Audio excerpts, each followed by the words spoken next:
الشيطان اللعين الرجيم بسم الله الرحمن الرحيم الحمد لله الذي هدانا لهذا وما كنا لنهتدي لولا أن هدانا الله لقد جاءت رسل ربنا بالحق الصلاة والسلام على سيدنا ونبينا وشفيعنا ومولانا بالقاسم محمد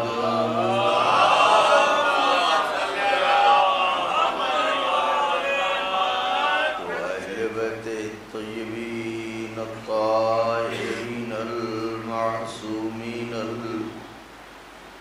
المظلومين المنتخبين الذين أذهب الله عنهم الرجس وطهرهم تطهيرا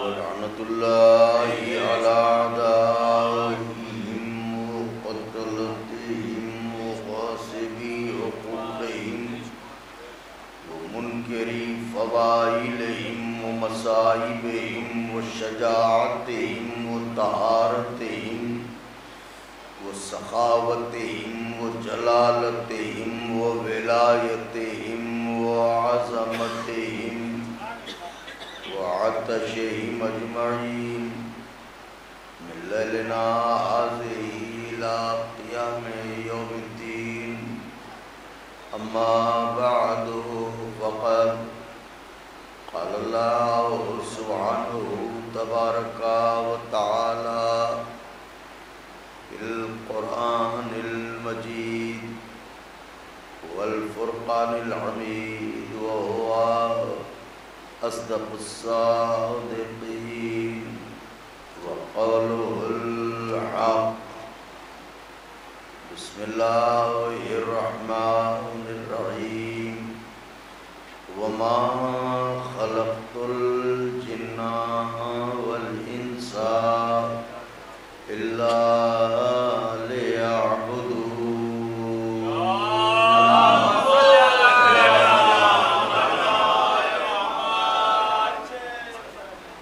ایک اور صلوات کی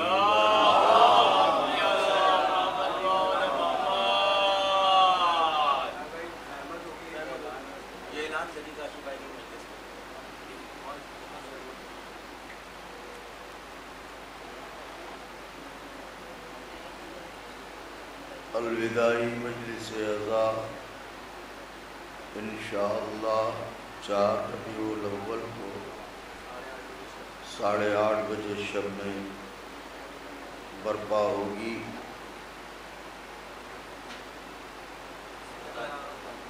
جی من جانب چپل بھنڈار کشمیری محلہ، جس میں مجلس کو خطاب فرمائیں گے عالی جناب مولانا ابو طالب مہدی صاحب اللہ۔ آپ تمامی حضرات سے شرکت کی گزارش ہے۔ یہ اعلان من جانب کاشف حسین صاحب ایڈوکیٹ کی جانب سے، کاشف حیدر ایڈوکیٹ کی جانب سے کیا جا رہا ہے کہ انشاءاللہ الوداعی مجلس عزا 4 ربیع الاول 8:30 بجے شب میں چپل بھنڈار بلڈنگ میں انشاءاللہ یہ کشمیری محلے میں مجلس منعقد ہوگی، اور اس کو مولانا ابو طالب مہدی صاحب خطاب فرمائیں گے۔ آپ تمامی حضرات سے کثیر تعداد میں شرکت کی گزارش ہے۔ صلوات پڑھنے میں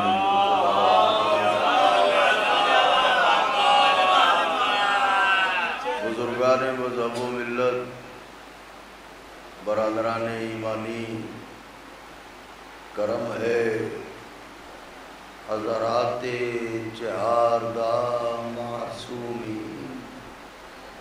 علیہم الصلاۃ والسلام کا، اور خصوصی صدقہ ہے شہزادی کونین بنت جناب رسول الثقلین مادر حسنین صدیقہ طاہرہ راضیہ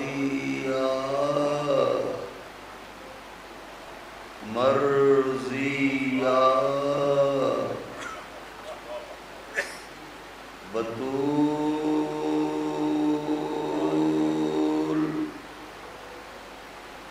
عذرا عورین سیاہ جناب فاطمہ زہرا سلام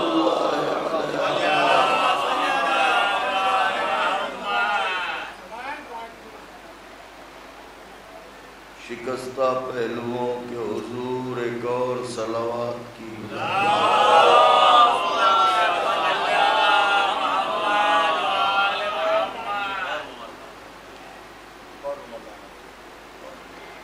بی بی سلام اللہ علیہ کی نعلین پاک سے لپٹی ہوئی گرد کے ذروں کا تصدق ہے کہ کاتب تقدیر نے ایک بار پھر ہم جیسے پستیوں میں رہنے والوں کو بلندی فرش عزا تک پہنچایا۔ اس کا لاکھ لاکھ شکر ہے کہ اس نے فقرہ حسب زمانہ اور حسب حال نظر کرنے جا رہا ہوں۔ اس کا لاکھ لاکھ شکر ہے کہ اس نے طوفانوں سے بھری ہوئی اس کائنات میں ہم عزاداروں کو فرش عزا پر بلا کے کشتی نجات میں بٹھا دیا، اور ایسی کشتی نجات جس کے کھینے والے اکیلے نوح نہیں ہیں بلکہ ہمارے 14 معصومین ہیں۔ وہ کشتی نوح نے بنائی تھی، یہ کشتی علی کی بیٹی نے بنائی ہے۔ صلوات بھیجے بابا۔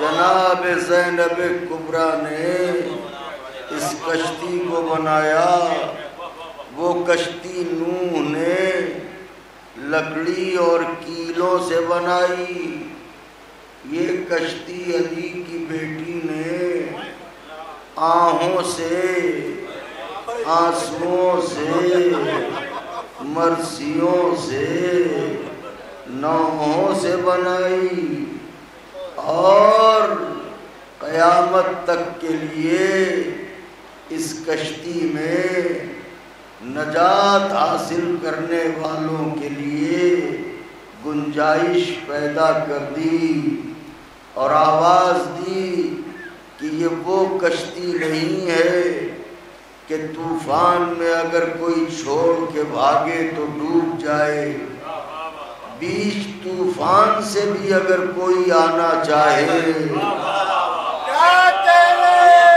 کشتی میں آنے کے راستے کھلے ہوئے ہیں۔ اب وہ بدنصیب ترین ہوگا جو ایسی کشتی میں بھی نہ آ سکتا ہو۔ تو آج کی مجلس چونکہ عزا کے رخصت ہونے کے دن ہے اور کربلا کے مسافر پھر سفر کرنے والے ہیں، تو میں جب سے آیا ہوں عزا خانے کی رونق دیکھ رہا ہوں، دل ایک طرف بڑھتا ہے اور دوسری طرف ٹوٹ جاتا ہے۔ بس 4 دنوں کے بعد شیعہ اجڑ جائیں گے، کیونکہ ان کا مہمان چلا جائے گا۔ تو شرمندگی تو آئی ہے، ہمیشہ شرمندہ رہتے ہیں، ہمیشہ جو ہے وہ منہ چھپائے رہتے ہیں، کیونکہ نہ ویسے رو سکے اور نہ ویسے غم منا سکے، تو بس یہی کہہ دیتے ہیں اپنی عاجزی کے تحت کہ بچے جو اگلے برس ہم ہیں اور یہ غم کے رہے، جو چل بسے تو یہ اپنا سلام آخر ہے۔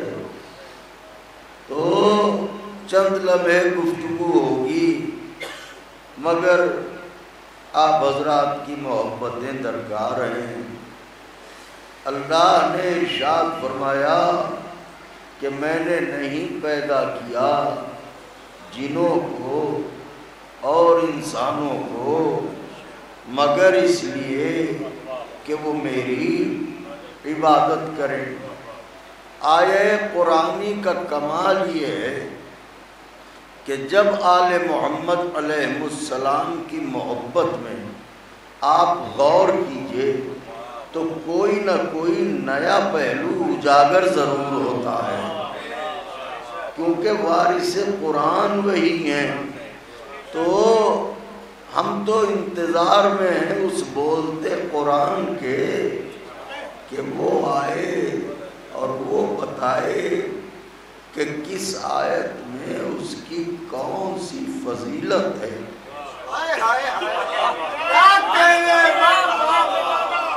تو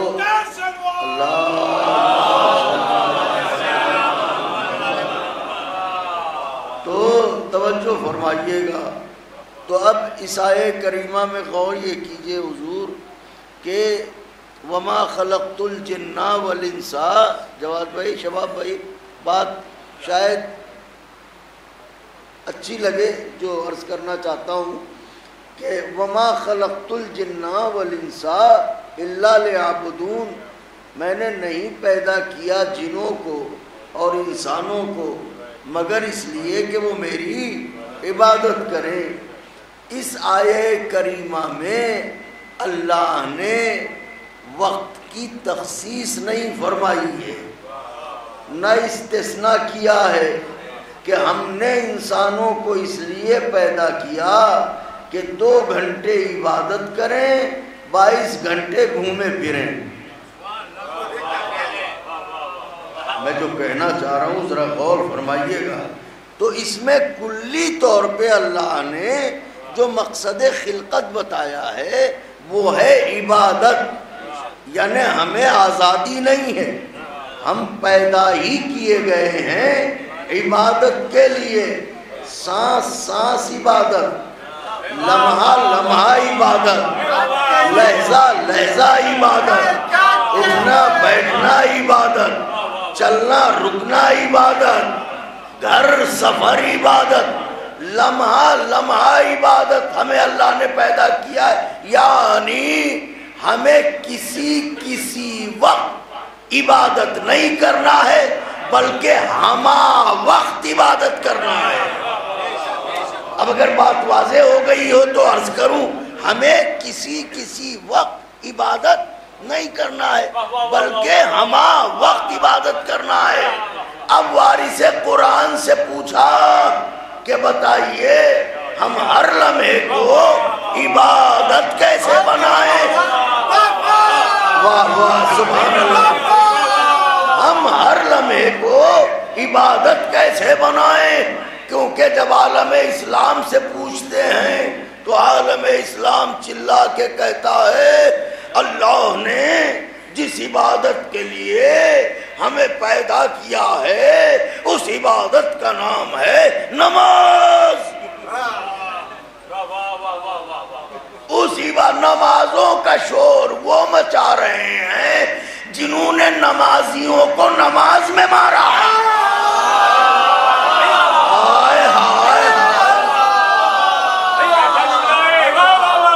تاریخ کو نچوڑ دیا ہے میں نے. علی مرتضیٰ سے بڑا نمازی کون ہوگا؟ تم نے سجدے میں مارا کہ نہیں؟ حسین ابن علی سے بڑا نمازی کون ہوگا؟ تم نے سجدے میں مارا یا نہیں؟ مسجدوں میں دھماکے کر رہے ہو، یہ نمازی ہیں کہ نہیں؟ تو نمازوں کا شور وہ مچا رہے ہیں جو نمازیوں کو مارنے پر تلے ہیں. اب انہوں نے کہا کہ وہ عبادت ہے نماز جس کے لیے اللہ نے ہمیں پیدا کیا ہے. تو فقرہ اول ذہن عالی میں رہے تو نتیجے پہ پہنچ کے انشاءاللہ وجود کھلکھلا اٹھیں گے کہ کسی وقت عبادت انصار بھائی نہیں کرنا ہے بلکہ ہما وقت عبادت ان کا نماز. تو اب ایک صاحب تھے جو اللہ کے بڑے عاشق تھے. اب وہ عشق نے کروٹ بدلی، دل تڑپا. محبت چین سے تھوڑی بیٹھنے دیتی ہے. سویرے کا وقت تھا، بھاگے مصلے پا گئے، فجر کی 2 رکعت پڑھی، 2 رکعتوں میں 4 سجدے کیے. عشق نے آنکھ دکھائی، محبت نے انگڑائی لی. اتنا عظیم خدا 2 ہی رکعت نماز، اتنا بڑا خدا 4 ہی سجدے اور پڑھ. عشق کے ہاتھوں مجبور ہوئے. حضور عاشق تھے اللہ کے، اٹھ کے مصلی پر کھڑے ہوئے 2 اور پڑھ لیں. شریعت آگے بڑھی، میاں حد میں رہو. خبردار جو 2 سے زیادہ پڑھی. عشق کا کیا کروں کہ سنبھال کے رکھ، محبت کا کیا کروں کہ سمجھا کے رکھ. ارے دل نہیں مانتا، عشق نہیں مانتا اور پڑھنے دے شریعت. شریعت نے کہا یاد رکھنا اسلام تیرے عشق کا نام نہیں، محمد کی سیرت کا نام ہے. توجہ چاہ رہا ہوں، محمد کی سیرت کا نام ہے. کیا محمد عربی سے بڑا عاشق ہے اللہ کا؟ تو جب انہوں نے سویرے کی 2 پڑھی تو تجھے بھی 2 ہی پڑھنا ہے، 4 نہیں پڑھ سکتا. جو 4 پڑھی وہ 4، جو 3 پڑھی وہ 3، جو 2 پڑھی وہ 2. تم ہو امت، تمہیں صرف تعصی کرنے کا حق ہے. جو میرے حبیب نے رائج کر دیا نہ اس میں سے کچھ گھٹا سکتے ہو. فقرہ کہہ رہا ہوں، تاریخی فقرہ کہہ رہا ہوں، اور جہاں تک ہو سکے اسے عام کیجئے. صدیوں کے سوال کا ایک جواب عرض کر رہا ہوں. آواز قدرت آئی، جو میرے حبیب نے رائج کر دیا وہ رائج رہے گا. نہ تم اس میں گھٹا سکتے ہو نہ کچھ بڑھا سکتے ہو، یعنی نہ خیر عمل گھٹا سکتے ہو نہ من النوم بڑھا سکتے ہو.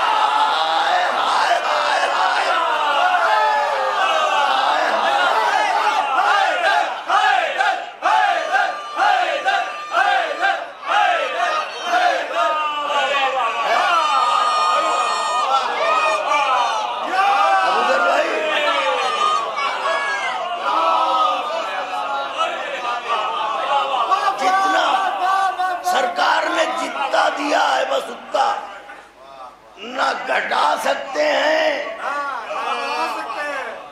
اس جملے کو عام کیجئے گا ابو ذر بھائی، نوجوانوں کے کام آئے گا، کیونکہ آندھیاں چل رہی ہیں عقیدوں کے دیے بجھانے کے لیے.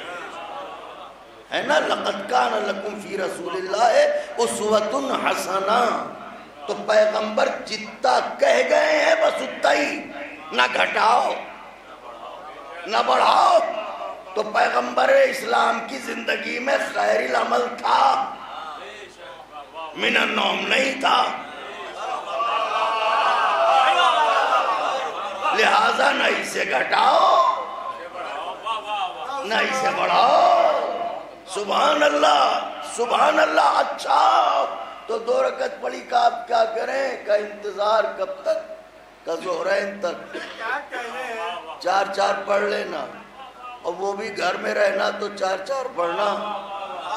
کہیں کانپور سلطانپور فیض آباد جانا تو 2 ہی پڑھنا. ہائے ہائے ہائے، اللہ اکبر اللہ اکبر. مغرب 3، عشاء 4. اب اہل ظرف بیٹھے ہیں، اگر اجازت ہو تو ایک بات درمیان میں عرض کر دوں. یہ جو 5 وقت کی نمازیں ہیں تو اللہ نے ان نمازوں کو پنجتن سے منسوب کیا ہے. نماز ظہر پیغمبر اسلام سے منسوب ہے، نماز عصر علی مرتضیٰ علیہ السلام سے، نماز مغرب ہماری آقا زادی سے، نماز عشاء سرکار حسن مجتبیٰ سے، اور نماز فجر مولا حسین سے.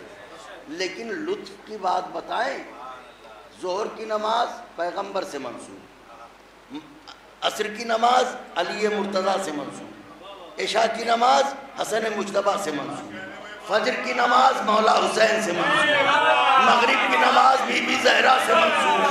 جو نمازیں علی سے، رسول سے، حسن مجتبیٰ سے منسوب ہیں وہ تو قصر ہوتی ہیں، لیکن جو مولا حسین سے اور بی بی زہرا سے منسوب ہیں اللہ جانے وہ قصر کیوں نہیں ہوتی. آئے آئے.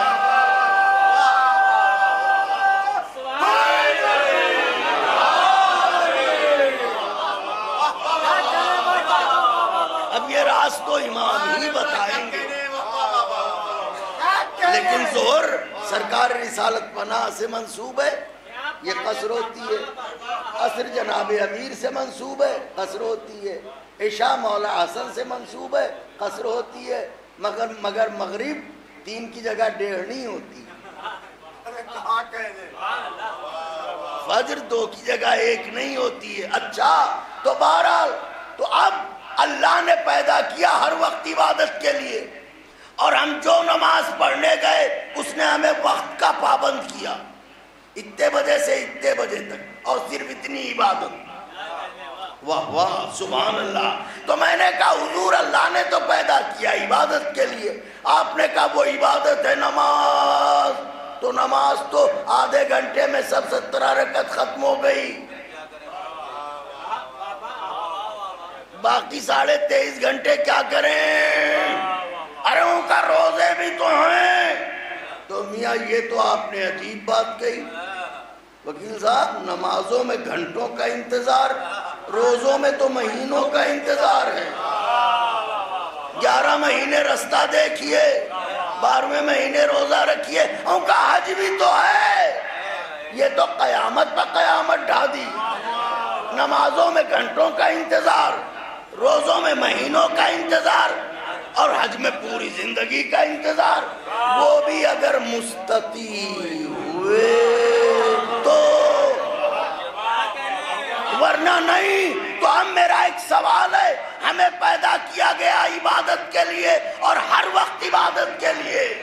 تو یا رسول اللہ کوئی تو ایسی عبادت ہوگی جو ہمیں وقت کا پابند نہ کرے. پیغمبر نے آواز دی ذکر علی عبادت.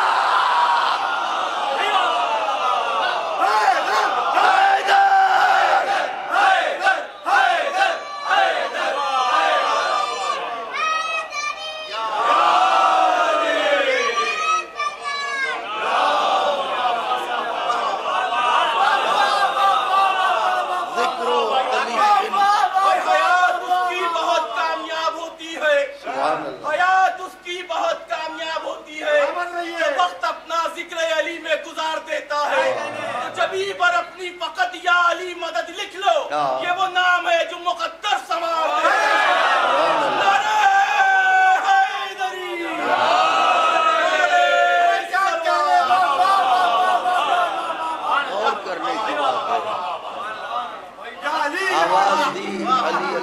السلام کا علی علیہ السلام کا ذکر عبادت ہے۔ اب ہر عبادت ہمیں پابند وقت کرتی ہے۔ نماز اتنے بجے سے اتنے بجے تک پڑھی تو ادا، ورنہ قضا۔ سو گئے تو قضا، جاگتے رہے تو ادا۔ سبحان اللہ۔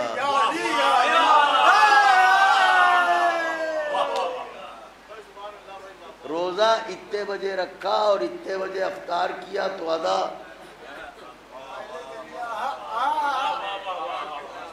اور برداشت نہیں کر سکے تو قضا۔ حج ادا کر لیا واجب ہونے کے بعد تو ادا، نہیں تو قضا۔ تو جس عبادت، فقرے کو محسوس کیجیے گا، جس عبادت کے پاس گئے، ہر عبادت واجب الاحترام، ہر عبادت قربت خدا کا ذریعہ، ہر عبادت پر جانے قربان، مگر جس عبادت کے پاس گئے اس نے ہمیں پابند وقت کیا۔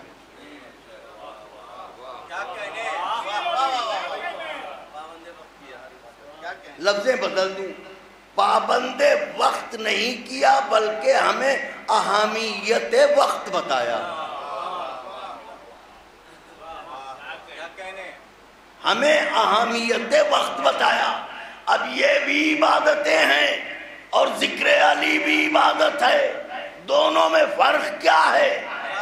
جس کی اہمیت عبادتیں بتائیں وہ ہے وقت، اور وقت جس کی اہمیت بتائے وہ ہے ذکر علی۔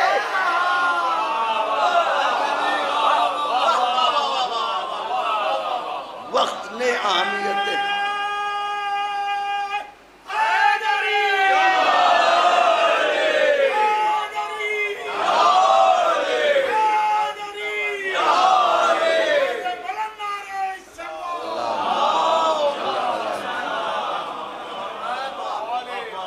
آقا کے چاہنے والے آ گئے تو نفس مضمون نظر کروں اور زحمت تمام، لیکن ڈھرا باریک ہے، رستہ ذرا نازک ہے، بس توجہ رکھیے گا آقا کے چاہنے والوں۔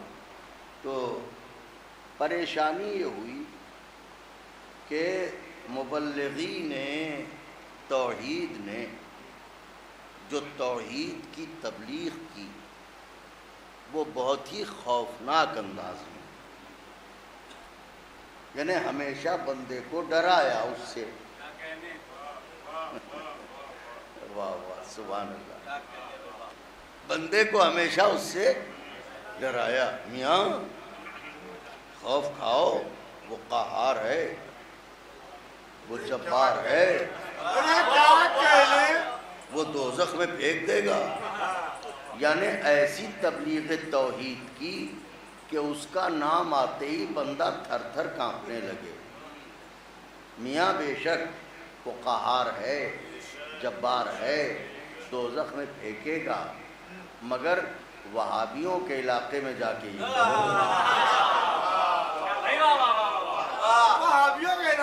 شیعوں کے علاقے میں نہ کہو، کیونکہ علی والے ان چیزوں سے دور ہیں۔ علی والوں کے لیے وہ قہار نہیں ہے، کریم ہے، رحیم ہے، لطف کرنے والا ہے۔ تو ایسا تصور پیش کیا کہ اس کا نام آتے ہی بندہ توجہ، بندہ تھر تھر کانپنے لگے۔ فطرت بشر ہے، یہ بچہ بیٹھا ہوا ہے، بھتیجا ہے میرا، معصوم بچہ ہے، اسے دیکھتے ہی آپ گھوریے تو یہ آپ کے سائے سے بھی دور بھاگے گا۔ لیکن اگر اسے دیکھ کے مسکرائیے، پیار سے اشارہ کر کے بلائیے تو یہ بچہ آپ سے قریب آئے گا۔ تو خدا سے ڈراؤ نہیں، اس کی رحمتوں کا ذکر کرو تاکہ بندہ قریب آئے۔ اس کی رحمت کیا ہے، بندوں سے محبت کیا ہے، آؤ اسی نماز میں دیکھ لو۔ جس کا تم شور مچا رہے ہو اسی نماز میں دیکھ لو اللہ اپنے بندے سے کتنی محبت کرتا ہے۔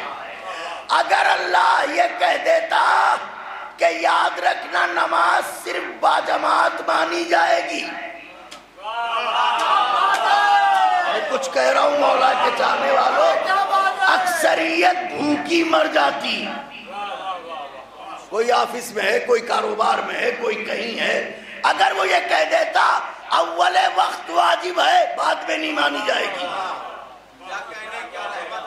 تو بندہ کیا کرتا؟ لیکن اس نے بندے سے اتنی محبت فرمائی کہ جس ذرا غور کی، یعنی ایک عجیب بات ہے، اسے محسوس کر لیجئے تو اس کی بارگاہ میں سجدہ کرنے کا لطف ہی کچھ اور ہوگا. کیا بندے پر اس نے احسان کیا ہے. یاد رکھیے جن نمازوں میں بندہ مصروف رہتا ہے، یعنی جس وقت کی نمازوں میں بندے کی مصروفیت کا وقت ہے، جیسے ظہر اور عصر، ان نمازوں میں اس نے وقت کا دائرہ بڑھا دیا. اگر آپ نے غور فرمایا ہو تو میں دعائیں چاہتا ہوں آپ حضرات سے، کیونکہ دن میں بندہ ذوقہ حاصل کرتا ہے نا، تو اس نے وقت کا دائرہ بڑھا دیا کہ زوال سے لے کے غروب سے پہلے تک تمہیں اختیار ہے، تم پڑھ لو نماز. لیکن فجر کے وقت چونکہ آذوقے کا مسئلہ نہیں ہے، اس لیے وقت تھوڑا رکھا. آئے ہائے ہائے سبحان اللہ، اللہ اکبر اللہ اکبر. غور فرمائیے آپ، یا مثلا بہت تھکا ہوا شخص آیا ہے، اس نے مغرب کی نماز پڑھی، اب عشاء کی نماز کے لیے مصلی پر اٹھا نہیں جا رہا ہے، تو اللہ نے کہا مغرب کی پڑھ لی، عشاء کی پڑھنا ہے، ہم نے اس کا بھی دائرہ بڑھا دیا ہے. ایک نیند سو لو پھر اٹھو، پھر چین سے مجھے سجدہ کرنا. سبحان اللہ سبحان اللہ. تو اب اللہ کی محبت بندے سے کیا ہے؟ اللہ نے کہا ان نمازوں کو دو طریقوں سے بجا لانا، ایک فرادہ ایک باجماعت. فرادہ کیا ہے؟ جو ہم اکیلے پڑھتے ہیں. باجماعت کیا ہے؟ جو سارے لوگوں کے ساتھ کھڑے ہو کے پیش نماز کے پیچھے ادا کرتے ہیں. تو کیا ان دونوں نمازوں میں سورے الگ ہیں؟ رکوع بدلے ہوئے ہیں؟ سجدے کم زیادہ ہیں کا نہیں؟ توجہ، دستے ادب جوڑ کے بہت نازک بات درس کرنا چاہتا ہوں. کہا نہیں، جو فرادہ میں وہی باجماعت میں. تو پھر یہ باجماعت اور فرادہ، اس کا فرق شریعت کا یاد رہے. فرادہ پڑھو گے واجب ادا ہو جائے گا، فرادہ پڑھو گے واجب ادا ہو جائے گا. باجماعت اگر پڑھو گے تو پھر واجب بھی ادا ہوگا، اجر کثیر بھی ملے گا. تو نماز تو وہی ہے، یہاں خالی واجب ادا ہو رہا ہے، وہاں اجر کثیر مل رہا ہے. اصل میں بات یہ ہے کہ جو فرادہ پڑھ رہے ہو اس میں تم ہی جانتے ہو کہ تم اللہ سے کتنے قریب ہو، تو اس کا حکم تو بجا لا رہے ہو، لیکن قبول ہو نہ ہو یہ اس پر ہے. لیکن یہ جو باجماعت پڑھو گے اس میں اجر کثیر اس لیے ہے کہ اگر 100 لوگ پڑھ رہے ہیں اور ان میں سے کسی ایک کی بھی قبول ہو گئی تو یہ سب کی قبول کروا دے گا.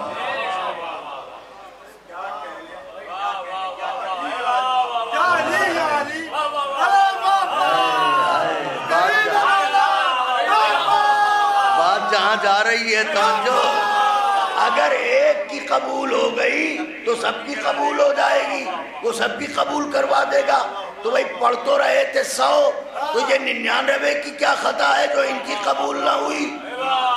کیونکہ آپ سمجھے نہیں، مومن ہیں دو طرح کے، ایک ہے مومن نیکوکار، ایک ہے مومن گنہگار. جو مومن نیکوکار تھا اس کی قبول ہو گئی. اب جو مومن گنہگار ہیں ان سب کو وہ چھڑا لے گا، محشر میں گواہی دے گا، یا اللہ یہ بھی میرے ساتھ تھے، یہ بھی میرے ساتھ تھے، یہ بھی میرے ساتھ تھے، یہ بھی میرے ساتھ تھے. تو جس کی نماز قبول ہوئی وہ کون کا؟ مومن. تو مومن کیوں ہیں؟ کہ ان کے دل میں ہے ایمان. ایمان کہاں ملتا ہے؟ پیغمبر نے کہا یا علی حبک تقوی والایمان. نتیجہ سنیے گا. یا علی آپ کی محبت ہے طاہر بھائی ایمان. تو مومن بنتا ہے ایمان سے. ایمان ہے علی کی محبت. تو چونکہ اس کے دل میں علی مرتضیٰ کی محبت ہے اس لیے اس کو یہ اختیار ہے کہ یہ 99 لوگوں کو محشر میں چھڑا لے جائے. کسی کو شک کسی کو نہیں. عقل کے اندھو یہی تو سمجھانا چاہ رہا ہوں. جب ایک مومن اتوں کو چھڑا سکتا ہے تو جو امیر المومن ہے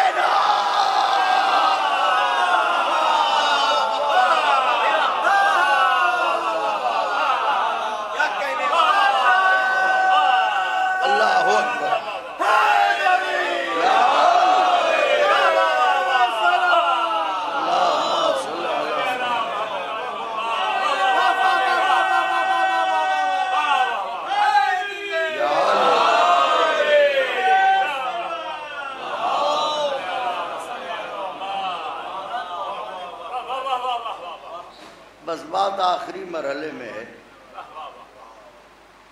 اب آج کل ہم تھوڑی سی تبلیغ بھی کر دیتے ہیں.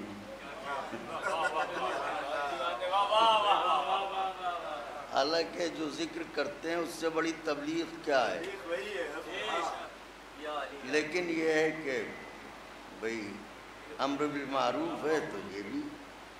تو اب سنیے طاہر بھائی توجہ فرمائیے گا. آئے مصلی پر یہ عبادت وہ ہے جس کے لیے مسلمانوں نے چیخ چیخ کے کہا یہ عبادت اللہ کے لیے ہے. اچھا عداوت اہل بیت میں جب یہ بولتے ہیں تو ان کا مخرج اور گاڑھا ہو جاتا ہے.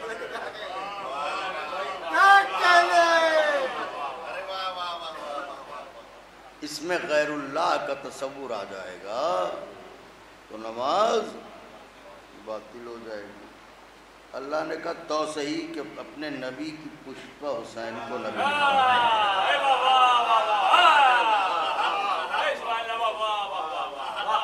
تو کہ یہ خالصتاً لوجہ اللہ. نیت اس کے لیے قربتاً اللہ. تکبیر اس کے لیے ہم بڑے نہیں اللہ اکبر اللہ بڑا. ذکر الحمدللہ رب العالمین ہماری تعریف نہیں اس کی تعریف. رکوع ہمارے لیے نہیں سبحان رب العظیم. سجدہ اس کے لیے سبحان رب اللہ اکبر. کچھ آپ سمجھے غور کیا؟ رکوع میں گئے تو عظیم کہا, سجدے میں گئے تو اعلیٰ کہا. اس کا مطلب خدا کی بارگاہ میں بندہ جتنا جھکتا جاتا ہے اس کی بلندی اتنی سمجھ میں آتی ہے. اب توجہ رکھیے گا. تو یہ تو طے ہو گیا کہ یہ خالصتاً لوجہ اللہ, نیت اس کے لیے, تکبیر اس کے لیے, ذکر اس کے لیے, رکوع اس کے لیے, سجدہ و سجدے اس کے لیے. اب ہم پہلی رکعت میں دوسرا سجدہ کر کے بیٹھے, اب کیا کریں؟ اللہ نے کہا اٹھ کے کھڑے ہو جاؤ. کھڑے ہو گئے. اب کیا کریں؟ کا ذکر کرو, سورے پڑھ لیے. اب رکوع میں جائیں کہ نہیں ابھی کھڑے رہو. تو کیا کریں؟ کہ تو نے مجھے سزاوار سجدہ جانا تو اب میری رحمت بھی جوش میں ہے. پھیلا ہاتھ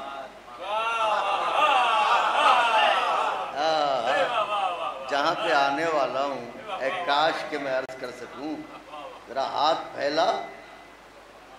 معبود تیری عبادت ہے, کہاں میں ہی کہہ رہا ہوں.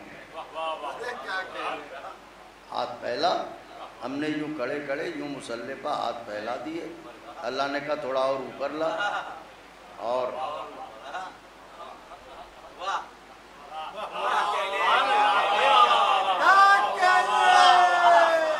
تو ہاتھ تو میرے ہی ہیں، چاہے یہاں پھیلے چاہے یہاں پھیلے. اللہ نے کہا نہیں، یہ فرق واضح رہے کہ یہ ہاتھ دنیا کے آگے نہیں پھیلنا ہے، میری جناب میں پھیلنا ہے،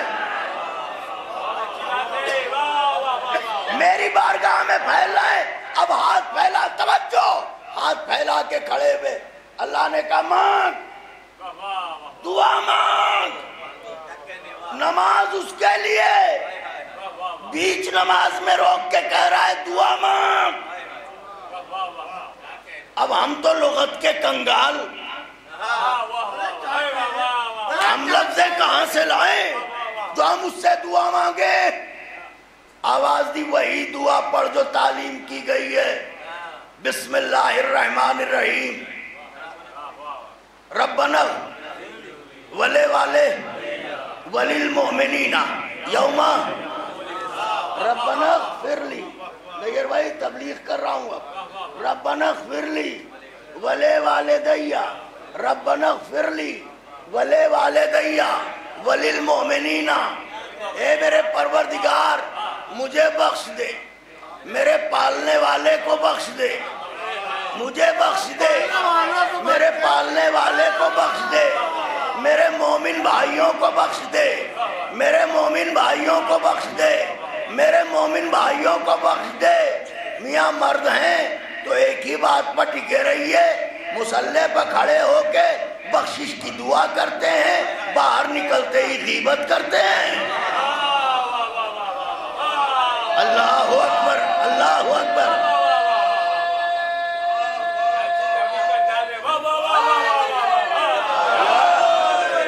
اس کے پاس یا علی، اس کے پاس نہ بیٹھنا، اس کے پاس نہ بیٹھنا، یہاں نہ جانا وہاں نہ جانا. تو ایک بات پر ٹکے رہیے، یا یہاں دعا نہ مانگیے یا وہاں غیبت نہ کیجئے.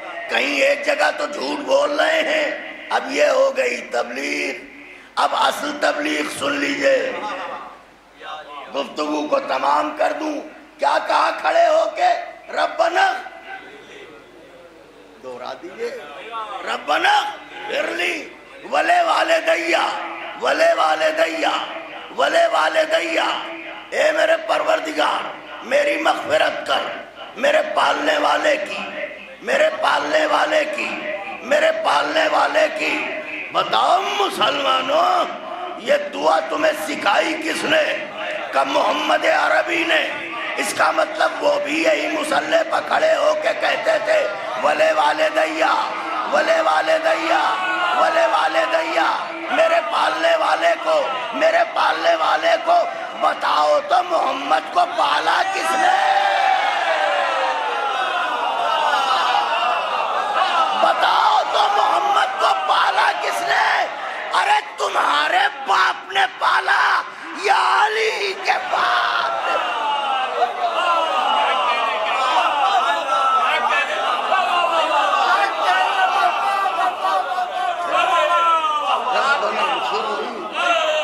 ولے والدیہ. بس ایک بات واضح رہے، ہم جب استغفار کرتے ہیں تو اس کا مطلب ہوتا ہے گناہوں سے معافی. لیکن جب معصوم استغفار کرے تو اس کا مطلب ہوتا ہے حصول فضیلت. کیا اچھی بات ہے، کیا اچھی بات ہے. یعنی ولے والدیہ، اے میرے پروردگار میرے چچا ابو طالب کو اور فضیلتیں دے، اور فضیلتیں دے، اور فضیلتیں دے. آپ نے غور فرمایا؟ اور اگر معصوم اپنے لیے استغفار کر رہا ہے تو اپنے لیے استغفار بظاہر وہ اپنے لیے کر رہا ہوتا ہے، لیکن وہ ہوتا امت کے لیے، کیونکہ معصوم سے امکان خطا نہیں ہے. تو تم شراب کی سراہیاں ڈھونے والوں کی اولادوں،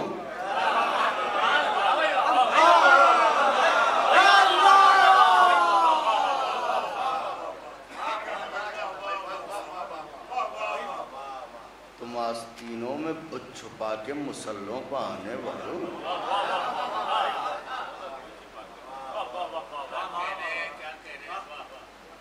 تم تو ایسے ہو، سلامت رہیے بھائی، تم کہاں اور یہ کہاں؟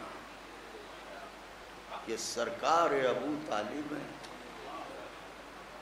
ان کے احسانات رسالت پر ہیں، بے شک، بھتیجے پر نہیں۔ بے شک، ہائے ہائے، کیا جملہ ہے بھائی، باپ باپ باپ باپ باپ۔ اگر کوئی یہ کہے کہ بھتیجے پر نہیں، رسالت پہ تم ہے۔ خدا کے خلاف بول رہے ہو۔ اللہ نے کہا وما محمد الا رسول، میرا محمد کچھ ہے ہی نہیں سوائے اس کے کہ وہ رسول ہے۔ رسول ہے، تو بھتیجے پر نہیں، رسالت پر احسان۔ رسالت پہ احسان کیا ہے۔ بھتیجے کو نہیں پال رہے ہیں، رسالت کو پال رہے ہیں۔ بھتیجے کے لیے اپنی نیندیں قربان نہیں کر رہے ہیں، رسالت کے لیے نیندیں قربان کر رہے ہیں۔ راتوں کو جاگتے ہیں تاکہ محمد پر کوئی شب خون نہ مارے۔ بس ایک نیا جملہ ہے، اجازت ہو تو پڑھ دوں، بس ممبر کی عطا ہے، جس وقت بھی وہ ذہن میں اپنی فضیلت کا گوچھا ڈال دیں، یہ ان کا لطف و کرم ہے۔ اپنے بھتیجے یعنی اللہ کے رسول کے لیے تمام زندگی ابو طالب نے اپنی نیندیں قربان کی، راتیں جاگ جاگ کے گزاری۔ مشیت نے کہا اے ابو طالب، تم نے میرے جس حبیب کی حفاظت کے لیے سونے والی راتیں جاگ کے گزاری ہیں، ہم اسی کے بستر پر تمہاری زندگی بھر کی راتوں کی جاگ کا صلہ اس طرح دیں گے کہ کبھی نہ سونے والے بیٹے کو پوری رات سلائیں گے۔ آئے ہائے صلوات بھیج دیں بابا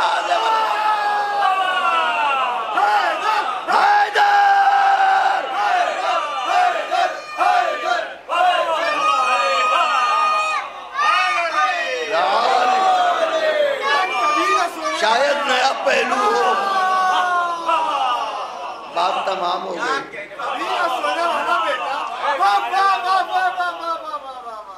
تمہیں راتوں میں نیند آتی تھی مگر تم میرے حبیب پر قربان کرتے تھے۔ اب تمہارے بیٹے کی آنکھیں ہماری آنکھیں ہیں۔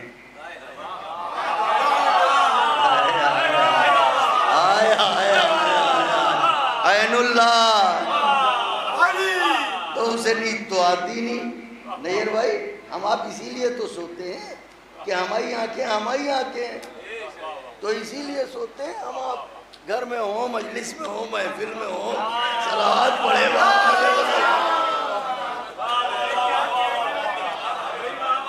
ہمارے نیر بھائی کا کمال ہے، ان سے اصل میں مراسم ایسے ہیں کہ بے تکلف ہے۔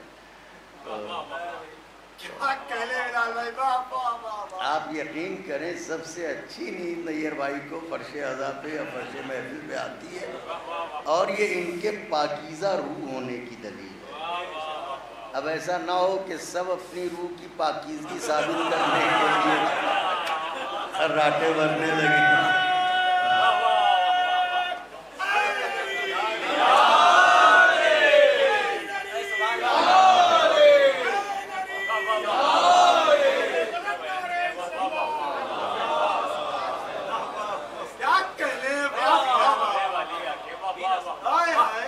آواز دی میرے ابو طالب، آپ نے ہمیں دعائیں دی ہماری حیثیت سے بڑھ کے، لیکن اس فقرے پہ کبھی غور فرمائیے گا جو میں نے کہا ہے کہ اے ابو طالب، تم نے میرے حبیب پر اپنی نیندیں قربان کی ہیں، تو میں سلاؤں گا تمہارے بیٹے کو اسی کے بستر پر، اور پھر خرید و فروخت بھی ہوگی۔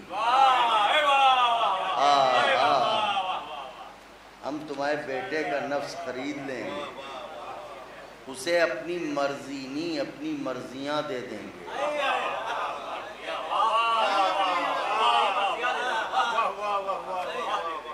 اور زبانی نہیں، قرآن میں لکھا پڑھی کے ساتھ۔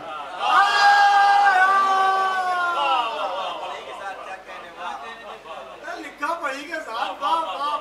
وَمَن يَشْرِي نَفْسَهُ ابْتِغَاءَ مَرْضَاتِ اللَّهِ مرضات اللہ، اللہ نے اپنی مرضیاں دے دی۔ تو خدا کے لیے خوف کرو۔ جناب ابو طالب علیہ السلام سے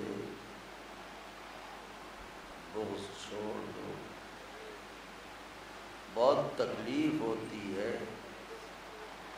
جب مسلمانوں تم ان کے ذکر پر منہ بناتے ہو۔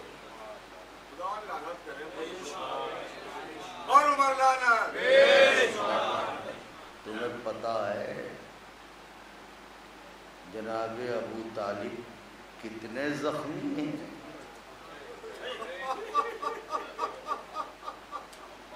تم جانتے ہو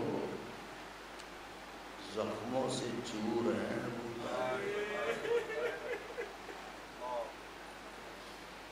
رضی بھائی، انسان خود تلوار کھا لے تکلیف ہوتی ہے، لیکن اللہ نہ کرے اس کا بیٹا تلوار کھائے، کئی گنا تکلیف پڑ جاتی ہے۔ تم نے جس علی کو تلوار ماری تھی مسجد میں، وہ ابو طالب کا بیٹا ہے۔ تم نے جس حسن کو زہر دیا اور اس کے کلیجے کے ٹکڑے تشت میں گرے، وہ ابو طالب کا پوتا ہے۔ ارے تم نے جس حسین کا گلا کند خنجر سے کاٹ ڈالا،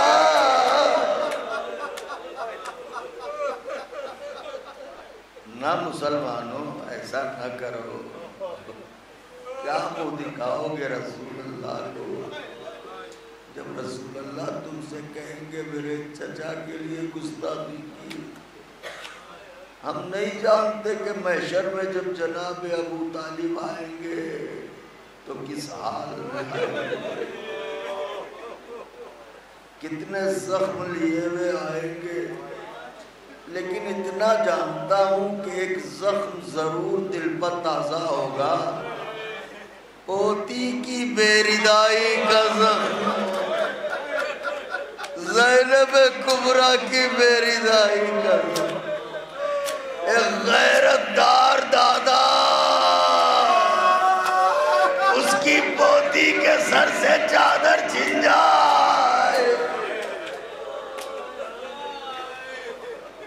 انشاءاللہ خدا توفیق حج دے تو قبر جناب ابو طالب پر ضرور جائیے گا، ضرور سلام کیجیے گا۔ میرا کلیجہ بہت پھٹتا ہے جب میں تنہائی میں جناب ابو طالب کی مظلومی کے بارے میں سوچتا ہوں، تو بس وہ کیفیت بتا نہیں سکتا۔ یہ ایک الگ کا عنوان ہے، انشاءاللہ پھر کبھی۔ آج تو رخصت عزا ہے، قیدی رہا ہوئے ہیں، یہ کربلا سے ہو کے اپنے وطن جانے والے ہیں،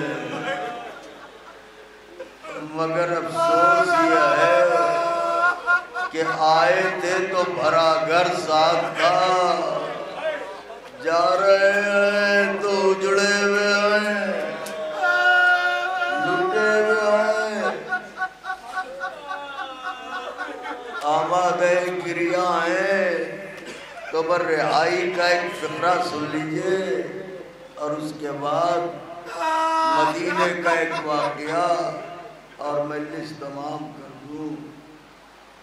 یہ جب رہائی ملی تو اسباب کے نام پر لوٹی ہوئی چادریں آئیں۔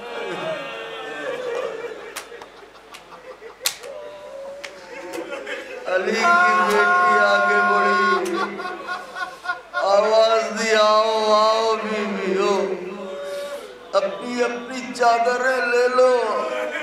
بی بی ام لیلہ بڑھی، اپنی چادر اٹھائی۔ بی بی ام رباب بڑھی، اپنی چادر اٹھائی۔ بی بی فضہ بڑھی، چادر اٹھائی۔ شہزادی ام کلثوم بڑھی، چادر اٹھائی۔ بی بی زینب نے اپنی چادر اٹھائی۔ راوی کہتا ہے آخر کو ایک چھوٹی سی چادر بچ گئی جس کا لینے والا کوئی نہ تھا۔ ارے ماں کا کلیجہ پھٹ گیا۔ زینب نے چادر اٹھائی، قبر سکینہ پر ڈال کے کہا سکینہ، ارے رستے بھر چادریں مانگتی تھی، اٹھو چادر مل گئی۔ بلند ہو گئی آوازیں، تڑپ گئے رونے کے لیے۔ خدا کسی غم میں نہ رلائے سوائے غم مظلوم کربلا کے، کیونکہ یہ روایات میں کہ جہاں بھیڑ زیادہ ہوتی تھی اور اگر کسی کے لہجے میں کچھ نرمی دیکھ لیتی تھی، جناب سکینہ جیسے کسی نے پوچھ لیا تم لوگ کہاں کے ہو، تو یہ لہجہ بہت نرم تھا۔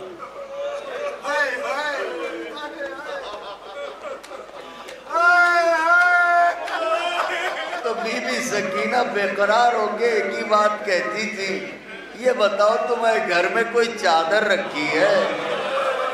ذرا چادر لے آؤ۔ کیوں میری پھوپھی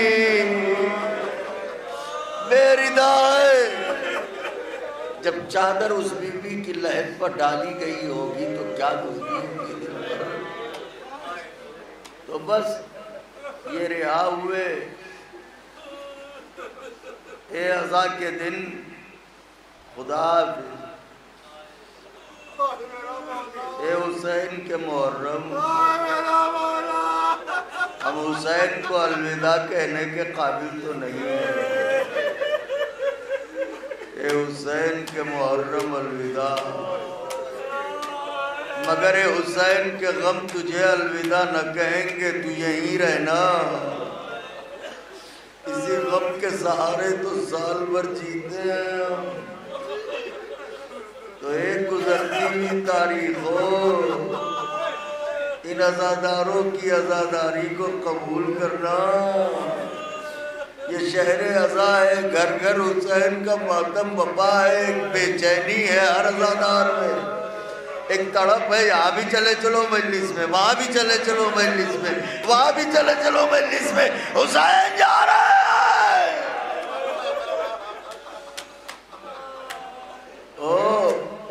کارواں رہا ہو کے پہلے کربلا گیا۔ نیر بھائی یہ روایت جب پڑھتا ہوں، آپ مولا کے مداح ہیں، خدا کی قسم بتا رہا ہوں، مقتل کی بعض روایتیں ایسی ہیں جنہیں پڑھنے کے بعد زندہ رہنے پہ شرم آتی ہے۔ کیا کہوں یا امام زمان، آپ سے فریاد ہے حضرت، جہاں جتنے لوگ بیٹھے ہیں ایسا کوئی نہیں ہوگا جس نے کسی عزیز کو نہ کھویا ہو۔ تو جس کے گھر انتقال ہوتا ہے اس کے مرنے کے بعد جو پہلی عید آتی ہے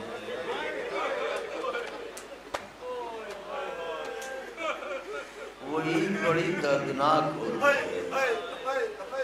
تو عزیز و اقربا، محلے والے، پڑوس والے عید کے دن اسے اکیلا نہیں چھوڑتے۔ کیوں کہ اس لیے کہ آج اسے مرنے والا بہت یاد ہے۔ وہ ہوتا تو وہ بھی نئے کپڑے پہنتا، وہ ہوتا تو وہ بھی ہمارے ساتھ خوشیوں میں رہتا۔ یہ فطرت بشر ہے۔ اب بتاؤں، جب یہ کارواں مدینے پہنچا اپنے کنبے کو کھو کے، تو پہلی عید آئی،